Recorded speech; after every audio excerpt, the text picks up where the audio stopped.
Hey, we're here with Danny Kelly. We're the Cleveland Browns today here at the NFL Combine. We're talking to Danny Kelly of the Ringer NFL Draft Show now. Yep. Danny Heifetz is also here. Hi, Danny. Oh shit! We're on it. It's your thing. How's it going? Are we on? Should I leave? Yeah. Oh god. What is he talking about? I don't know. So we're talking about a lot of things, Titans-ish related, and then one thing at the end that has nothing to do with it, but I have to get your opinion. Okay. But can we start with the top two receivers in this class? Because after the Titans brass came and talked about how they're really wanting a playmaker, and it seems like they're very firmly in the, if our guy is there at 7, we don't care about tackle, we will go and get the guy.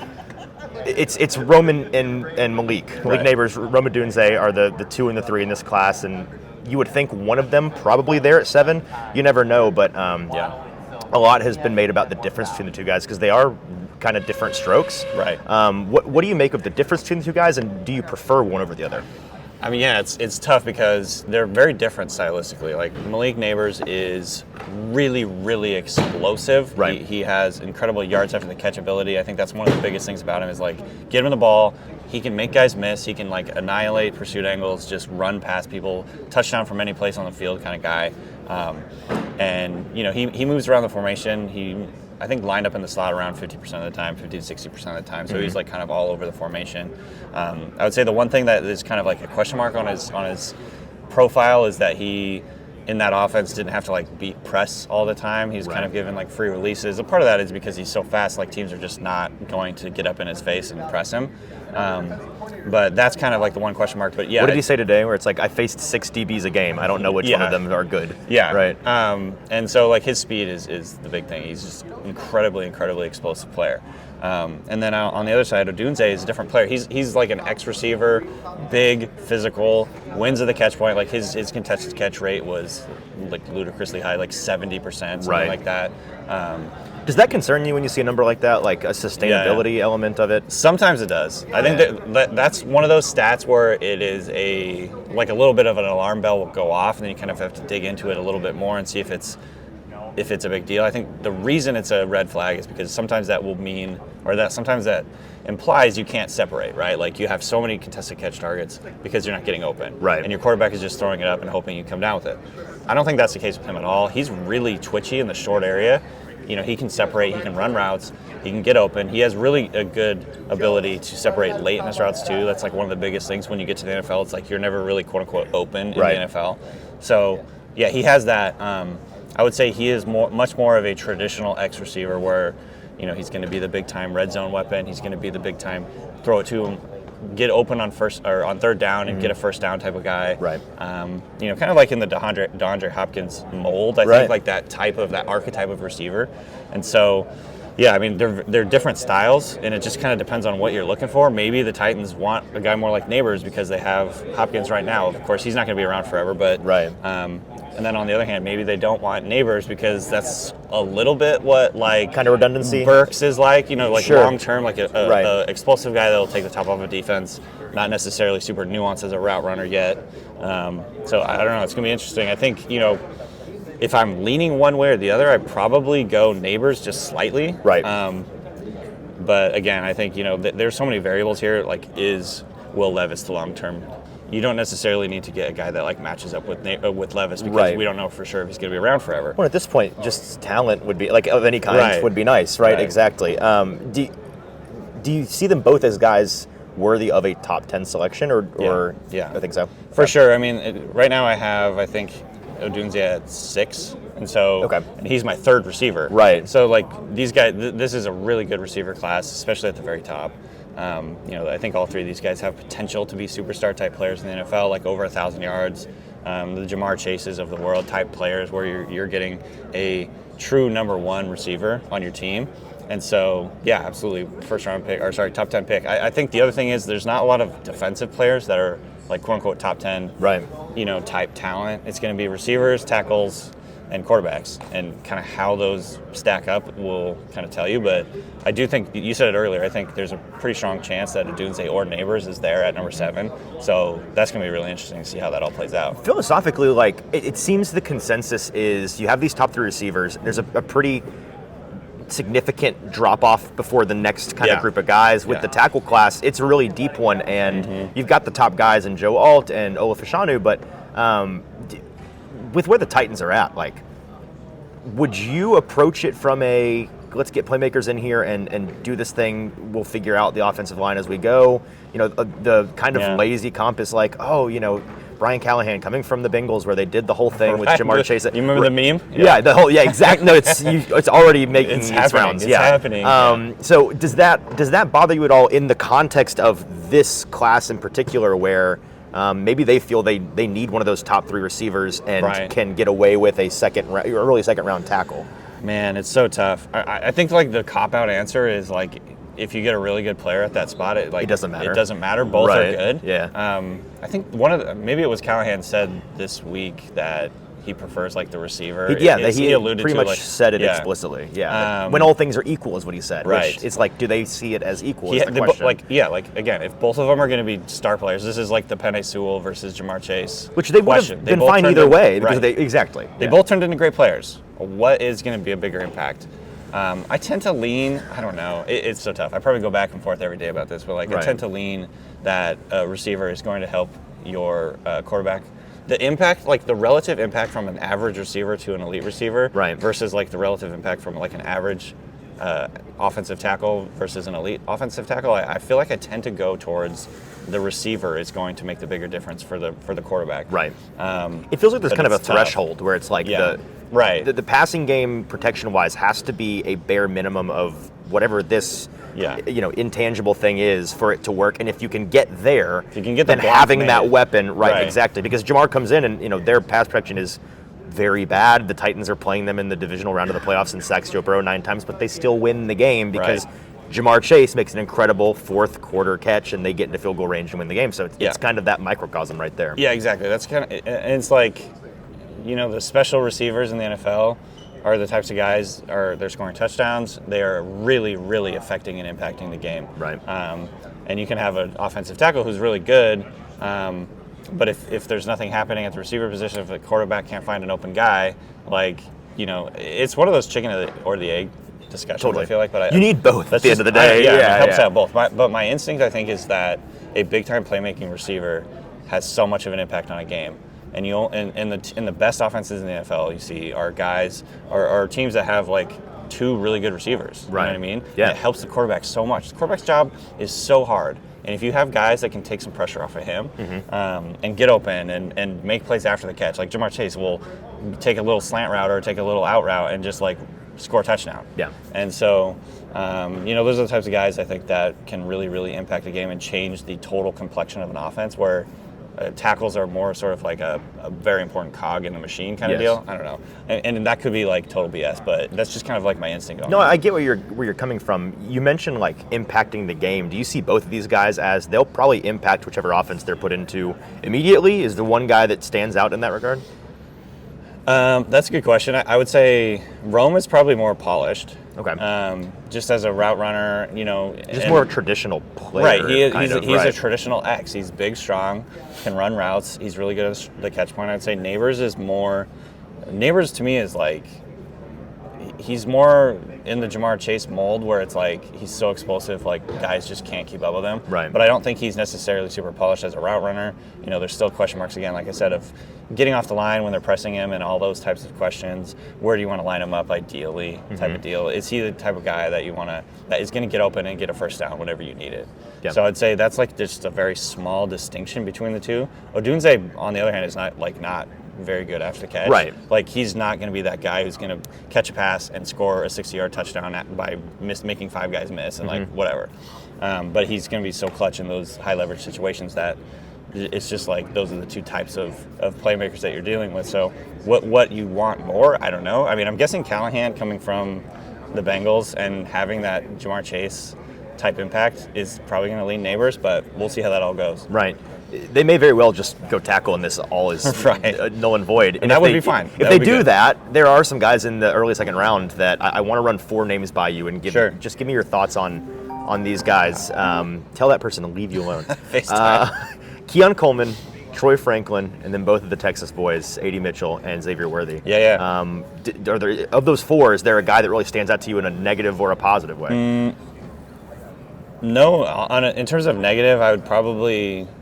I like all those guys. I would say like Worthy worries me just a little bit because he is so small. Right. But I mean, I'm not like down on him necessarily. I just think he's a really good player. He kind of reminds me of Zay Flowers. Okay. So like he's that type of player again, who's going to get a lot of yards after the catch. I think he was one of the better yards after the catch creators in college football last year in terms of just throwing a little screen. He's going to make a couple guys miss and get you positive yardage.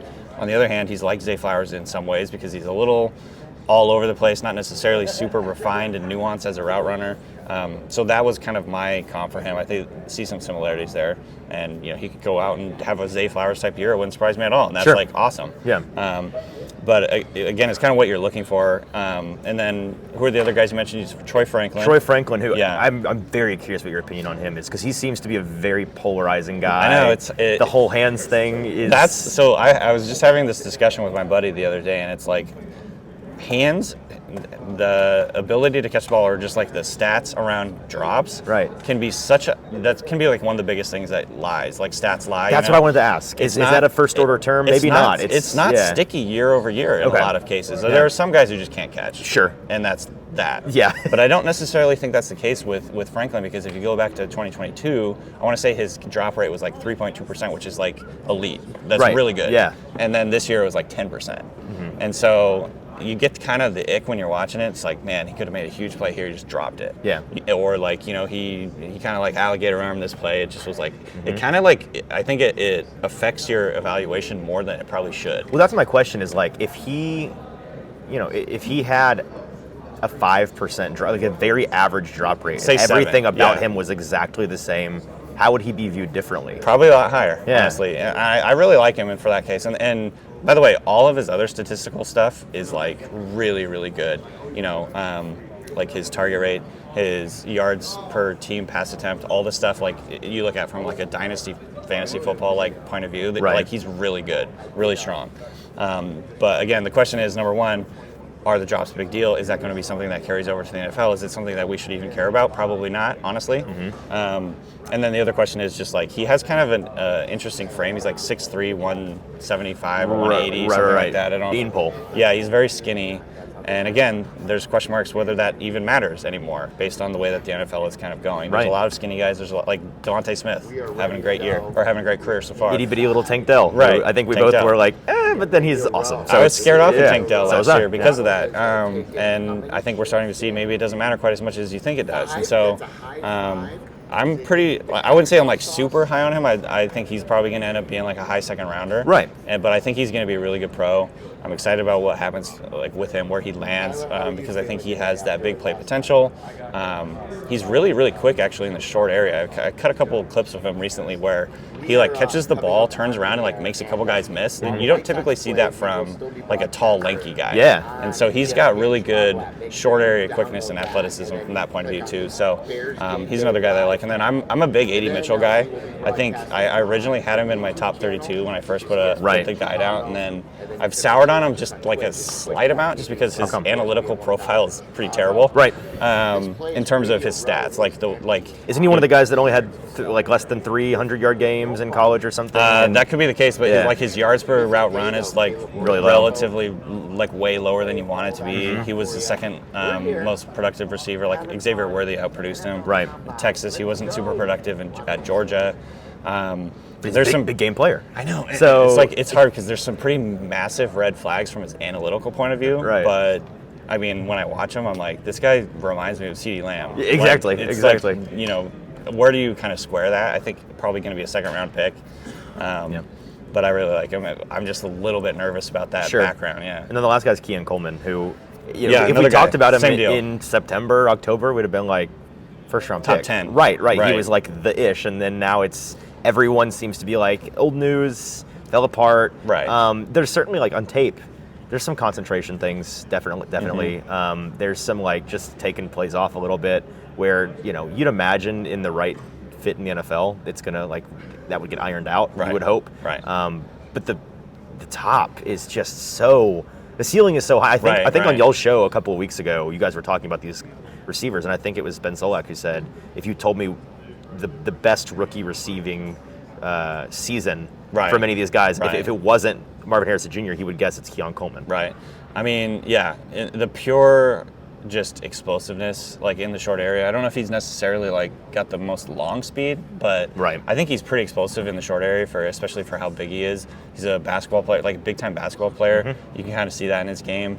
The way he gets open, the way he uses his body to like fend people off at the catch point. Like he has incredible hands. The most like ludicrous catch you've ever seen, of course, on tape. Yeah. The famous one that everyone shares. But I mean, it kind of just shows you like his skill set. He's pretty good after the catch in terms of, like, he can make guys miss. He can jump over guys. There's a famous one of where he jumped over a guy on the sideline. I think the numbers don't necessarily paint that as, like, he's really good after the catch, but I think he has it in his bag. Yeah. And that's kind of the same deal. It's the same deal with A.D. Mitchell. Like, his analytical profile is not very good.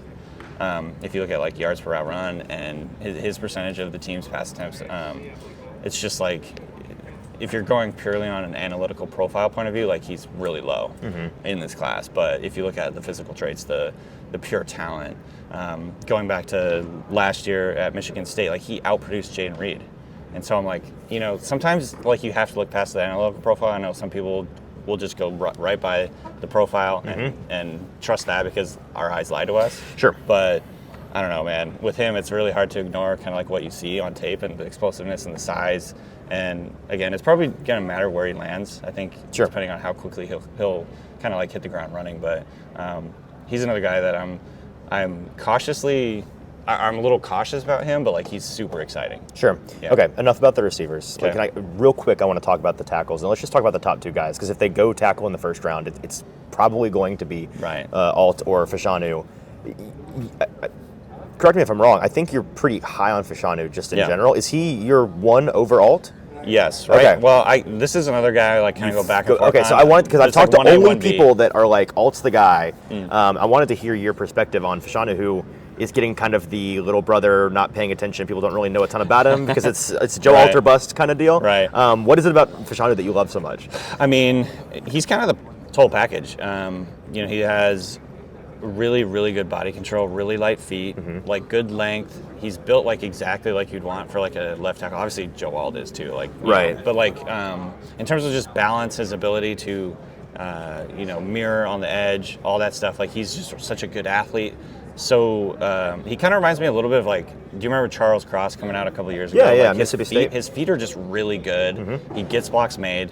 I think he's getting beat up a little bit in the process just because he had like a couple bad games this year relative to like what expectation was. I guess it wasn't even bad games necessarily, but I think he's just so solid across the board, but both as a pass protector and a run blocker. I just really like his game. I mean, it's just, again, it's like pretty much everything is just solid, and he's like really consistent in the way that he, like, his technique. I don't know. To me, he's just kind of got the whole package again, and I like Alt a lot too. But to me, it's just sort of 1A and 1B. Do you think it's fair to say that, like, Fashanu's athleticism is a tick higher, maybe a hair more raw, but that, you know, it lends itself to a potential higher ceiling if they both were to just hit? Him being the better guy, like Alt's floor, I think, is a big part of the reason why people are so confident. Is he's so polished, he's coming in so ready. Right.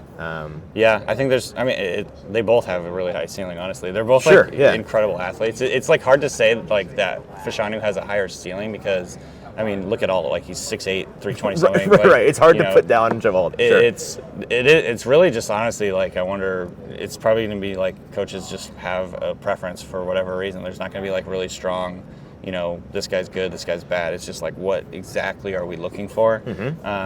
I just prefer Fashanu just a slight bit more. Sure. But, you know, I'm not going to be upset at all if Alt goes first. Okay, last two questions are both about two quarterbacks. One is in the NFL, one's not. Okay. And the one that's in the NFL is Billie Jean's, Will Levis. Yeah. We've talked a lot about him over the past year, you and I have, and I think you like the idea of him. Right. But we just, like, we haven't seen much, and what we have seen is in a situation where it's just like, it's not conducive to success, let's say. And so he was put in a tough situation. What do you, like, what's your honest evaluation of what you've seen so far from him? The good, the bad, the ugly? I think, first off, starting with kind of like the concerning thing is just, number one, he's pretty reckless with his body. That's something that we have to talk about. You know, just injuries are going to be a concern going forward, but like that's something that I think that you can coach out and teach him more like ways to slide and not just like Josh Allenitis. right, Get that out of him. exactly. Yeah. And I think like accuracy is kind of a concern overall, but at the end of the day, like I think especially over the last couple of years, I've become more radicalized that like physical talent is really important. Right. Obviously, it's really important like how you can process and how you can see the field and all the stuff that goes into quarterbacking. That's very important.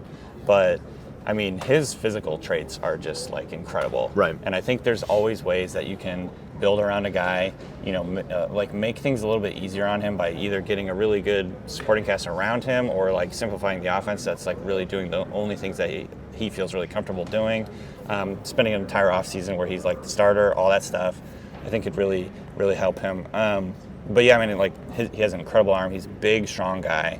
I know that like, I believe I've heard like people like love him, like he's a good leader, all that stuff. The intangibles are all there. Yeah, and so I don't know. I'm pretty optimistic about him. Maybe I'm just projecting like some of the physical traits too much or whatever. Right. But Yeah.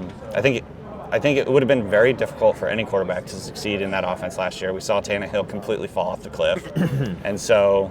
Yeah, Get beat to death. I know. Honestly, it's like man, I think it's just really, really hard to make a really like strong judgment on his rookie year based on like what he was doing, who he was playing with, what he was around. So, kind of a fresh start, clean slate. I'm excited to see what he does. I hope they get a receiver. Honestly, you or and two. the entirety Yeah. of Nashville. Yeah. So, but yeah, I'm cautiously optimistic about it. Yeah.